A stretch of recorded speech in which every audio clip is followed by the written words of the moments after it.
We use QR codes almost every day. Most of it is for sharing websites or for UPI payments, and also some systems might encode some information which is to be processed later. For example, metro tickets. So over the last few weekends, I've tried to look into what exactly goes on when a QR code is being scanned, what it scans, how does it scan it. So in this video, I'm just gonna summarize what I've learned and what exactly the process of generating a QR code works like. The invention of QR code and its predecessors was done with this goal in the mind, which is to encode data in a visual format which can be scanned by some system, and essentially it's more efficient. Firstly, we'll take a look at barcodes. Barcodes are nothing just one dimensional line which encodes a few digits. I believe it's 8 to 13 digits. This was patented back in 1952. Then came Code 49. Obviously, there were more iterations, more versions before this as well.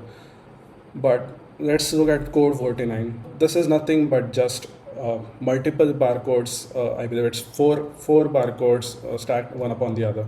This came into being 1987. And then there is PDF 417, which is still extensively used for flight tickets and boarding passes. This came out in 1991. While all of this was going on, NASA also came up with their own proprietary encoding system, which they call Vericode. This was back in 1981, and they used it for identifying various space shuttle parts in their own system. Then in 1994, a person named Masahiro Hara from the company DensoWave, he found QR code. He invented QR code, that is quick response code.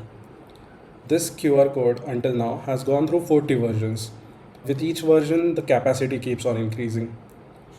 Every version of this QR code is a square with varying numbers of pixels, you can say. So the first version was 21 pixels by 21 pixels, and the later was 25 by 25. And finally, through the iterations, the 40th version is 177 by 177. Now, let's look into how actually a QR code generator works.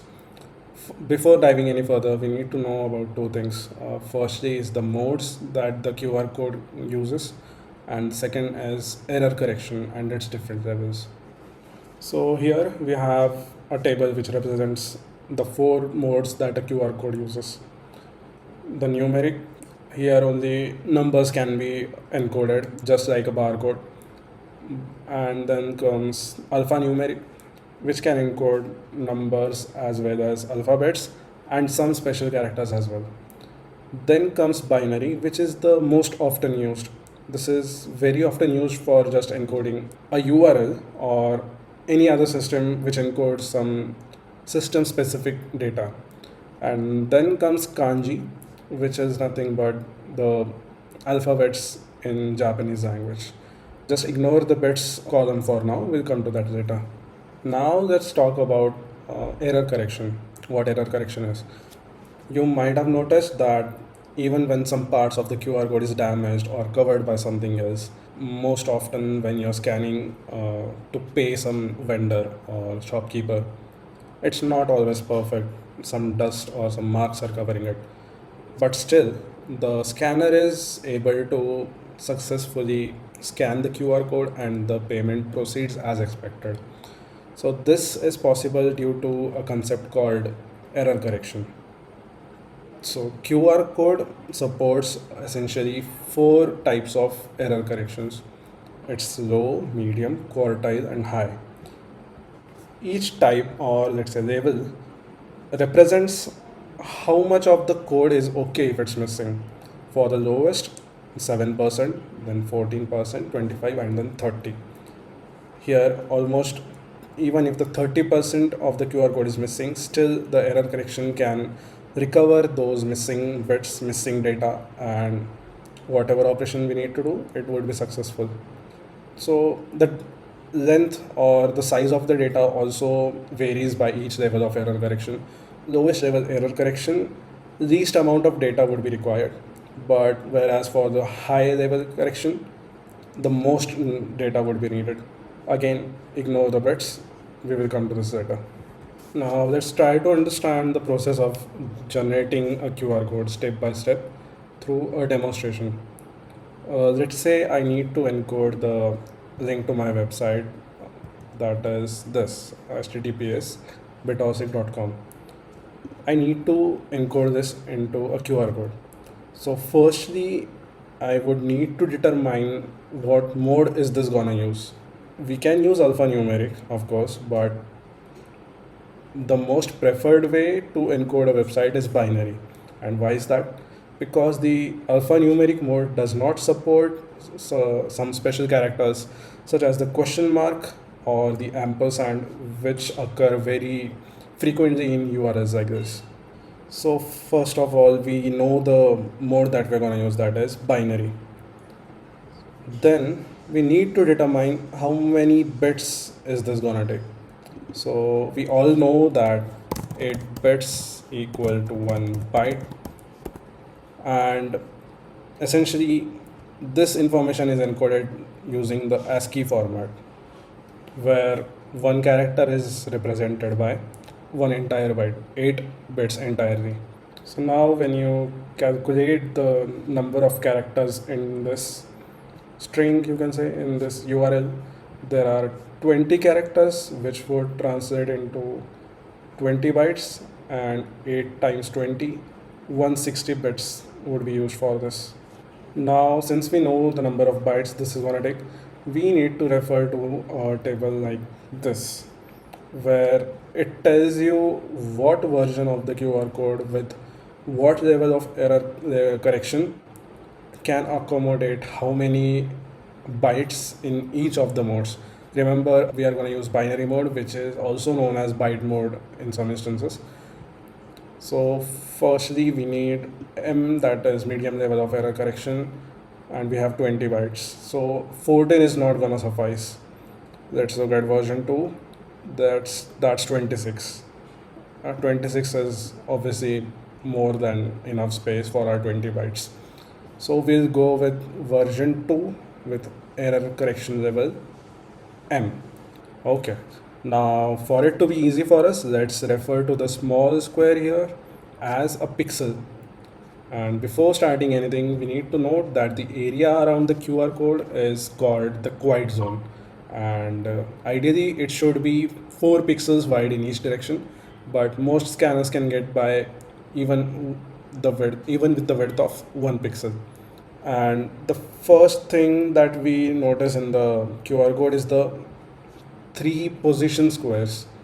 These help with the orientation of the QR code. That's why whenever you are scanning the QR code, it doesn't matter if you are holding the phone like this or in any orientation for that case. Then there comes the alignment square. This is available only for versions 2 and ahead. Larger QR codes have multiple numbers of this, but version 2 has only one of this, and this helps with the alignment of the QR code.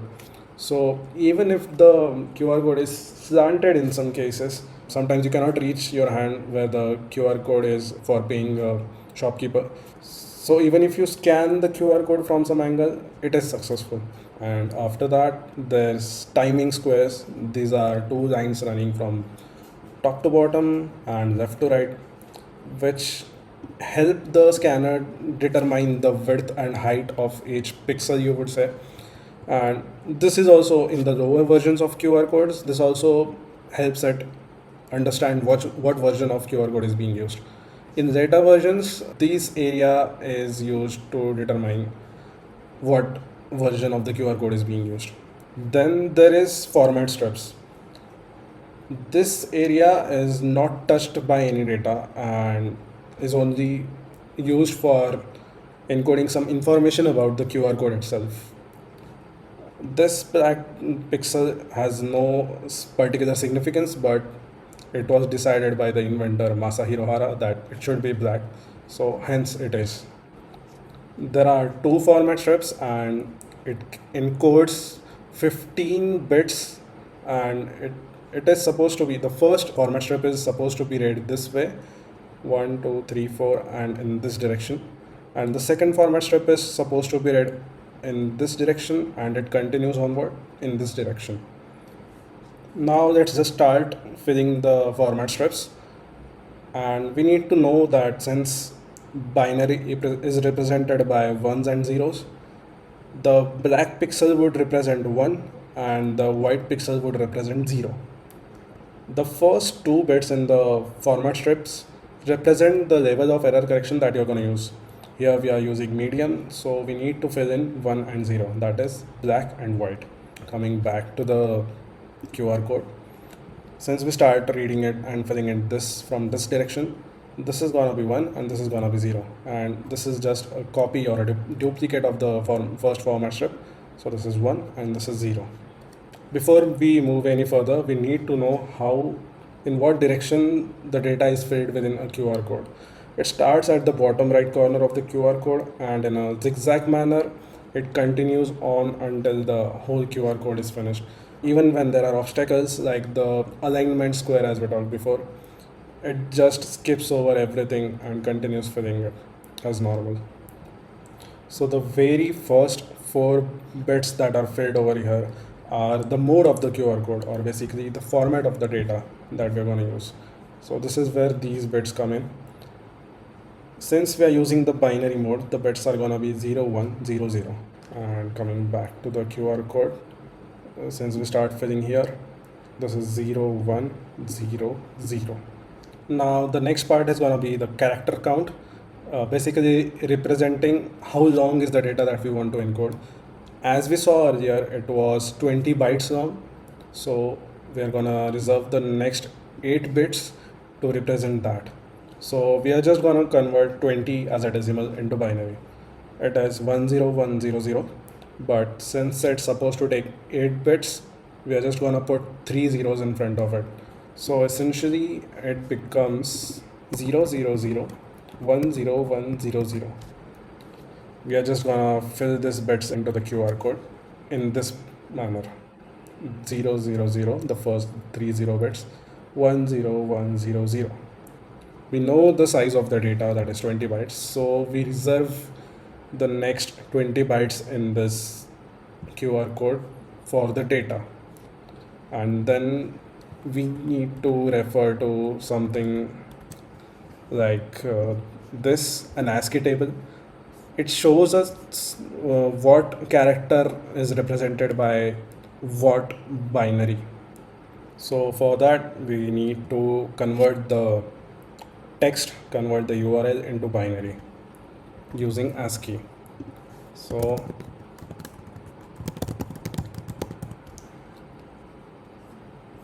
here we have the bytes, or essentially the bits which need to be filled in the QR code.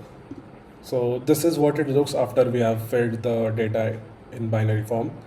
And after the data is filled, we need to reserve these 4 empty bits, which is called a terminator, represented by 0000.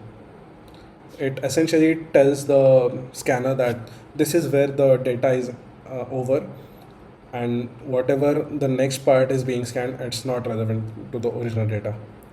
Now what we need to do is, since we saw in this table that byte mode in version 2 with M level of error correction uses 26 bytes, we still see that we are 6 bytes short. So to fill that gap, we are gonna encode this hexadecimal until the entire capacity is reached. So EC takes 1 byte, 1 takes another byte, so this would be repeated this many times. Let's convert it into binary. So this is what we get as the binary, and this is what we need to fill in for the rest of 6 bytes. After the padding bits, byte padding bits are filled, we have the data portion of the QR code ready. Now we need to go on to the error correction, and here the algorithm that is used is Reed-Solomon error correction. and it's a very complex algorithm which I'm not gonna get much into, and just use online tools to calculate that. So for that, we need to refer to another table which tells us how many bits we need for this error correction. Since we are using version 2 with medium level of error correction, we will need 16 more bytes to fill in for the error correction. We're gonna take all the bits right from the starting until now, put it into some tool like this. Here I just converted all the bits, all the bytes you could say, into decimal, and I've put it in here. And the number of ECC blocks is the number of bytes that we need. You get an answer like this. So I'm just gonna get these decimals and convert them into binary. And here we have the bits that we need to fill in the rest of the QR code as the error correction bits. Here is where the rest of the 16 bytes are going to go, and we still have these leftover 7 bits which will not be used. After filling in the error correction bits, our QR code looks something like this. Now one would think that once we have filled all these bits, we just need to fill the format strips, and then we are done. Like, the QR is scannable, but unfortunately that's not the case. This is because many scanners get confused when they look at continuous patches like this, or a continuous line which might mimic the position squares. There needs to be a way to computationally scramble all the bits in a manner that it still remains easy to read for the scanners, and they don't get confused essentially, and still the QR code makes sense. For this purpose, there exist 8 types of masks. Now, what are masks? In simple words, they are just patterns that can be applied to the that can be put over the QR code, and whatever bits, whatever pixels that fall under the black ones in this mask, they just need to be flipped. This means if they are black, they need to become white, and if they are white, they need to become black. In computational terms, it can also be called as XORing or XORing. They can also be represented with such formulae, and they also are represented with these bits. These bits are supposed to be the next 3 bits in the format strips, meaning here, here, here, and in the duplicate, here, here, and here. We need to keep in mind that whenever you're using a mask, you need to keep the functional areas of the QR code as they are. We need not alter them in any form. So to choose which mask out of this the QR code generator should apply, it first goes through all the 8 iterations. It tries applying one mask, and there are certain penalties set. For example, continuous patch of the same color, or some pattern that represents other functional part of the QR code. And these penalty points are calculated in the end. And whichever mask has the least penalty score is chosen for the actual masking in the QR code. In my case, the system chose mask number 4. It found the least number of penalties. It is represented by this. It has the width of 3 columns and the height of 2 rows. So the pattern keeps repeating for the entire QR code. Here is the mask when applied to the QR code. Now we simply need to flip the bits. So whatever bits are black in here, we need to make them white, and if they're white, we need to make them black. So this is after the masking is done. Now we check which bits represent the mask number 4, that is 001. This will go to the next 3 bits in the format strips, 001, and same for the duplicate, 001.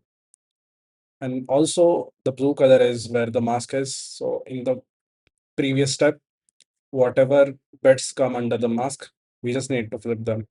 After we flip them, the QR code looks something like this. Now, the next step is to fill in the format strips, the rest of the format strips. That is 10 bits. Now, here's the thing. As we had error correction for the entire data in the QR code, In the similar way, we have error correction for the 5 bits in the format strip. The rest of the 10 bits are the error correction for the first 5 bits. So there is also some complex process that goes on to calculate this. But in our case, we'll just refer a table that's already given to us. We have to choose ECC and the mask pattern. We have medium ECC, and the mask pattern we chose is the fourth one. So here we get the entire 15 bits. So we already have the first 5 ones. Then we need to fill the remaining 10 ones. So after filling the rest 10 bits, our QR code looks something like this. And then finally, we have built this QR code. And once you scan it, you will be taken right to my website, that is bitosic.com.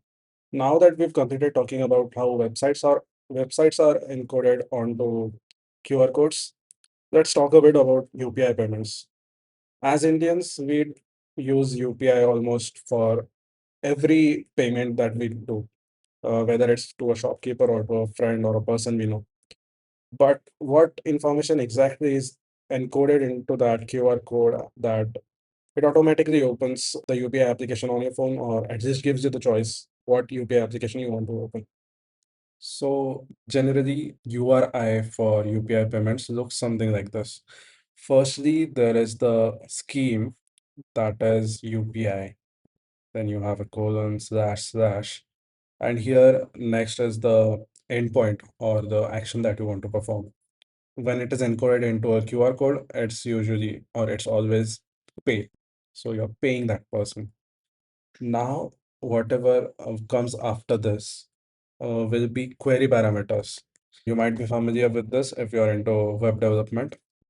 So query parameters start with a question mark, which you might remember that alphanumeric mode cannot encode this. It does not have a specific set of bits which represent the question mark. This is possible only through the binary mode of the QR code. So after the question mark, we give the key as PA, that stands for payee address. This would be the UPI ID of the recipient who is about to receive the money. So I type in my UPI ID, that is torsic@OKSBI. After this, you have multiple optional query parameters, but the PA, that is payee address, is mandatory in all cases. The other query parameter that I can remember is amount, which is represented by AM. This can be the amount that you want to encode the QR code with. You might have seen some cases, for example, at the petrol pump kiosk.